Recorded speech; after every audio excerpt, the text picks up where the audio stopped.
Welcome to MRC diaries. ఇవాళ ఎంతో ఈజీగా కొబ్బరి పచ్చడి తయారు చేద్దాం. దీనికి కావాల్సినవి ఒక కడాయి తీసుకొని 2 టేబుల్ స్పూన్ల నూనె వడ్డించుకొని అందులో తాలింపు గింజలు, ఆవాలు, జీలకర్ర, పచ్చిశనగపప్పు, కరివేపాకు అన్నీ వేసుకొని తాలింపు దోరగా వేగేంత వరకు చూసుకోవాలి. వేగిన తాలింపులో పచ్చిమిరపకాయలను చిన్నగా కట్ చేసుకోవాలండి. పెద్దగా చీల్చకుండా వేస్తే కనుక పేలుతాయి.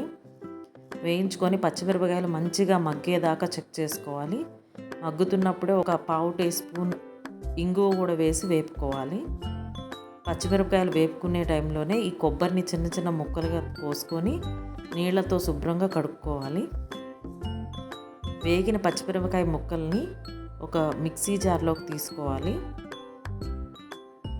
చల్లగా అయిన తర్వాత వేస్తే బాగుంటుందండి, లేకపోతే చద్ది వాసన వచ్చేస్తుంది.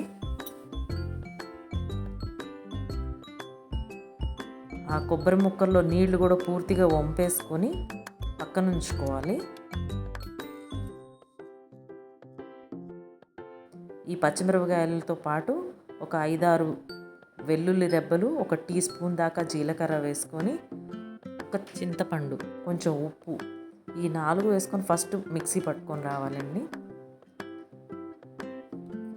అయిన తర్వాత కట్ చేసుకున్న కొబ్బరి ముక్కలు కూడా వేసుకొని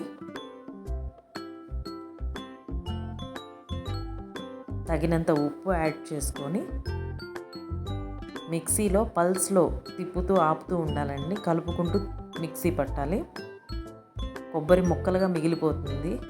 సో కలుపుకుంటూ వేస్తే అలా ఉండదు.